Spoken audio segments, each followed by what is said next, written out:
Welcome to the Snowball Analytics channel. In this video, we will talk about issues related to the dividend calendar.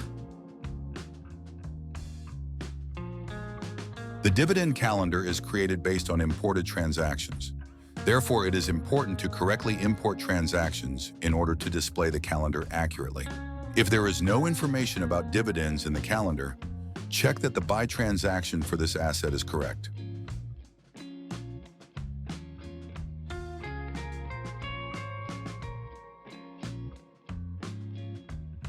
After correcting the transaction date to the correct one, check that the dividend entry appears in the calendar.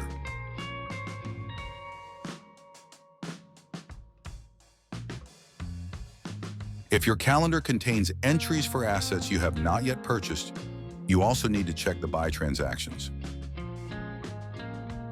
If the broker's API only returns current positions and not the full transaction history, adjustments are made to match the number of assets with those of the broker. You can make the adjustment manually or import the full transaction history from the broker. See our previous videos to learn how to do this.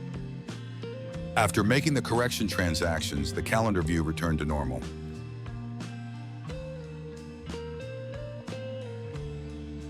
If you manually mark dividend receipt or use the automatic dividend addition feature and notice that the amount of dividends received is incorrect, you should first check the figures on the assets page. You can do this directly from the dividend card by clicking on the asset name. Since we receive data from different providers, there are times when the information has not yet been updated by the provider. In this case, an income transaction is created with an incorrect value. If the data displayed on the asset page of the dividend tab is correct, you should delete the incorrect income transaction. You can do this on the transaction portfolio page under the income tab. Then mark the dividends as received again.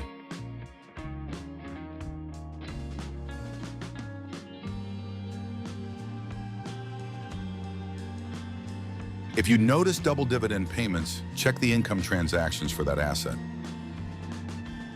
Delete the duplicate transaction. If your portfolio is synchronized with a broker, or if you use a broker report upload to track your portfolio, it is not recommended that you mark dividends manually or use the automatic dividend addition feature. Otherwise, this will cause duplicate income transactions.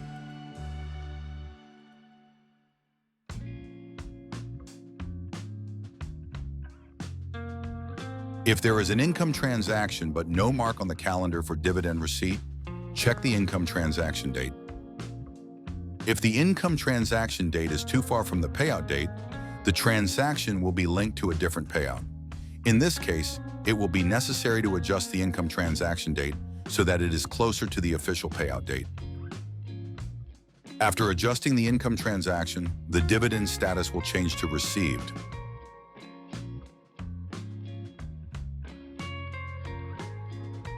If the asset is held in multiple portfolios, it is important that dividends on the asset are marked as received in each portfolio individually.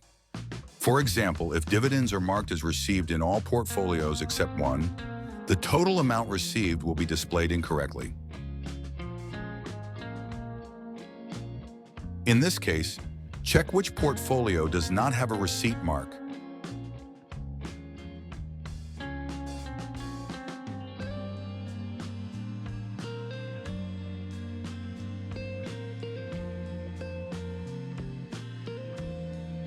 Then add one manually. If your portfolio is synchronized with the broker, run the individual portfolio synchronization process with a blank date. This will return any missed income transactions. That's probably all I wanted to tell you about troubleshooting issues related to the dividend calendar. Thanks for watching to the end and see you in other videos. Your Snowball Analytics support team, stay tuned.